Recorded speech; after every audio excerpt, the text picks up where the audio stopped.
2 times a day. Stay on the grind, no delay. Lay back cause I'm on my way to detonating. I'm taking anything that stands in my way. Like tick, tick, tick, ba-boom, boom.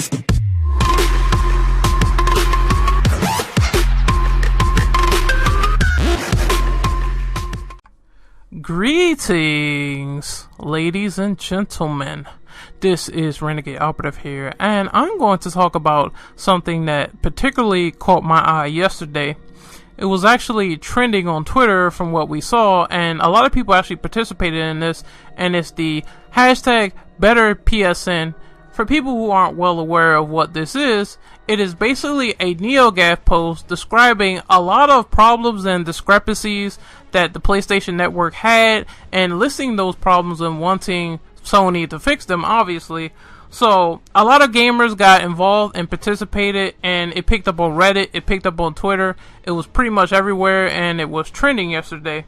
So I'm going to mention my overall thoughts on what they need to fix with PSN, the problems and gripes that I had with it as a service. I still think that there's a lot of insurmountable leeway that Steam has over PSN, but Sony has the opportunity to take the time and listen back to the fan base. And I'm also going to talk about the user submitted tags that I have on my display right now, and my overall opinion on what I think of those features as well. So let's get into the video, not waste any more time. Here we go. Alright, so we all know that number one is going to be definitely fixing the servers. I hate how PSN is offline every 2 days now. I hate how when I want to buy something, I want to use your service, that the PSN store is down for some godforsaken reason, or maintenance or something like that. I can understand scheduled maintenance, but I can't understand when it's just down out of the blue and everyone's blowing up as PlayStation. They should have some backup servers in effect, so if something is indeed amiss or some weird crap happens, you at least have a plan B to show for it and people could play their games in peace. Just giving some constructive criticism. The servers are bad, and they should be your number one priority, Sony. The next thing that I have on my list is that you should really fix the fact that if someone wants to activate their console as the master console, that option needs to be given to them right out of the gate. Because I was led to think for the past 4 months or so that my PS4 did not have the capability to play all the downloaded games that I previously bought from the PlayStation Store without an internet connection, because every single time I would disconnect the internet, I could not play those locked games that I bought. And that was merely because I didn't activate the console, nor was it tied as the master account. Believe me when I say it's not much of an oversight as you think it is. And this might be very vague for some people to realize. You don't want people going around thinking that, oh, this is like the Xbox One initially all over again, where it's DRM here, and you can't play your games that you downloaded. You're really going to have to outline that for the user if they're first booting up the machine. Otherwise, they're not going to realize that without looking at a FAQ or without looking at the PlayStation blog for tips. Now, I have 2 more personal gripes, and I know one is probably never going to be addressed, and maybe the other one as well, but just food for thought for the people that are listening to this video. I think that they should definitely do something with the XMB hanging each time you go and press the PS button and you try to invite someone into matchmaking. Now, I get it. Last gen, they aren't going to fix stuff like that. It's just not going to happen. You will be very surprised at how many people have not gotten a PS4 yet, and they would prefer to stick to their PS3. So what I am suggesting is that if you're going to dashboard and you're going to invite friends to a game, and if the PS3 still has a large install life after all this time, then fix the hanging when you go and press the PS button, because that's just more annoying than it is fun. The next issue that I have is the fact that they should make cloud storage free, because not a lot of people are going to opt to get PS Plus, and that's perfectly understandable. They should be like, look, If you have this option to have cloud storage and back up your things, that's cool, man. And we'll even increase the range of what you can download to cloud storage to about 20 gigabytes. And that'll be perfect for anyone who has like either a dead PS4 or a dead PS3 or something they just want to save their data to quickly because they want to swap in a new hard drive. So I think the cloud storage should be free. That option should be on the table for people who don't have PS Plus accounts and they just want to transfer their data really quickly without losing it. So we're going to get into the final part, which is the article submitted issues and user submitted tags. So I'm going to breeze through quickly as I can, but the first I see is add an offline online invisibility status change and the offline feature to show your account is invisible. I think that is great. Maybe sometimes some people don't want to be bothered with friends and they want their account set to invisible, so they're going to play a quick offline session. They just want to get off after that. I think that's good. A better friends list functionality with nicknames, grouping by categories, games, relationships, and VIP tags tied to the notification system. A lot of people like organization, so that's good to see. Please add online and offline notifications. This will be a godsend to me for several reasons, actually. I don't know if you can cut this off on the PS3. Maybe you can.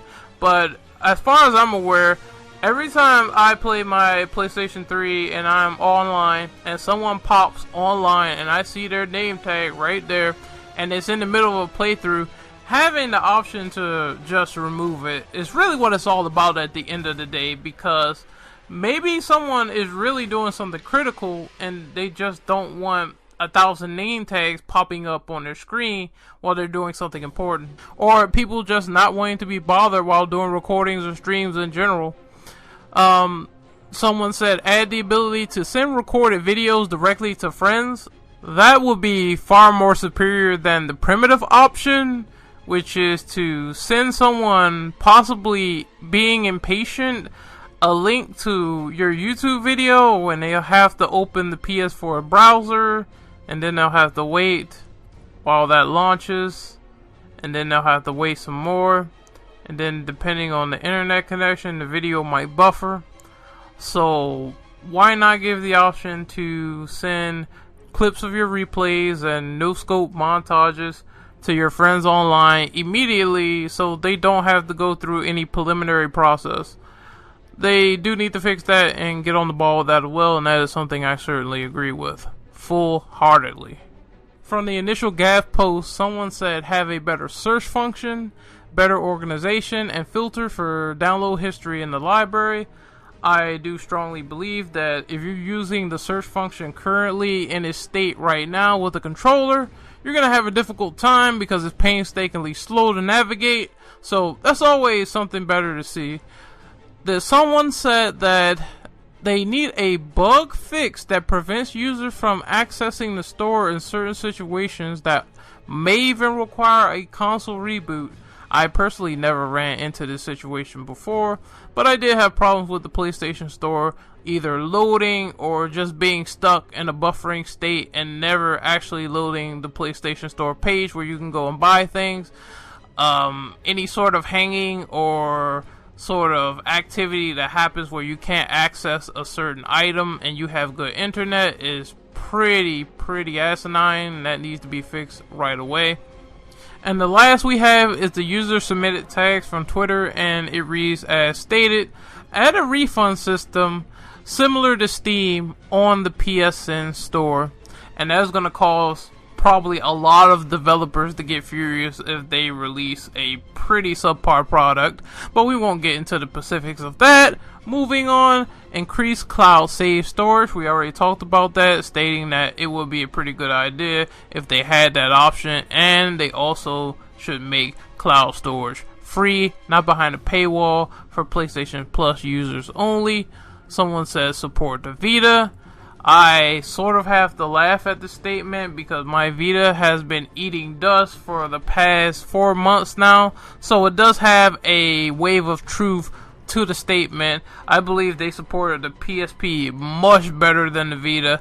They need to either just announce that they're not going to support it anymore. I know the first party games being dropped out of the equation was a big indicator, but they do need to announce they're not supporting this handheld anymore, or they just need to move on to something else. If they make a handheld with the same amount of support as the PSP, I will buy it like clockwork. I'm just letting you guys know that the PSP was awesome. I didn't have any problems with it, and I'm sure if they made a handheld with that much support, then I would definitely pick it up. But the Vita is dead in the water, in my opinion. They do need to support it. So moving on, we have more integration with social media, such as the ability to follow someone from Twitter or see their game wish list. This is just another thing that I ponder, that I wonder why it wasn't in the updated PS4 friends list in the first place, to follow someone on Twitter, especially with the real name request. I'm surprised you can't see people's game wish lists. Maybe there will be something interesting on there that you might want to buy, so that's always taken into consideration. And we have the last one, which is user reviews, and I don't think that the star system is enough justice, in my opinion. I think that a lot of people like to hear word of mouth, to hear if a game is good or bad, or maybe even get a kick out of some hilarious trollish review that is just absolutely absurd, that you can't help but just look at it and bust your gut. So I think the user reviews will be good. It will definitely highlight some things, like, is there some bugs in this product? Is there some things that people need to be wary of? Or did someone have an absolutely jaw-droppingly awesome experience that they need to share with everyone right away and give it a 5 out of 5, best game ever? I think that word of mouth is pretty cool, and it should be implemented at all costs within the PS4. This is Renegade Operative signing off, and I agree with most of what the user list says. I do hope PSN can save things and get better and improve in the future, and maybe give us a few surprises here or there that just knocks us out of the park. But I am optimistic, but I can also be skeptical at the same time. I would rather see the actions than to listen to words, so I hope they take our words into account and make better actions because of it. This is Renegade Operative signing off. I hope you guys have a great weekend. I surely hope for a better #PSN, and you guys take care. Peace.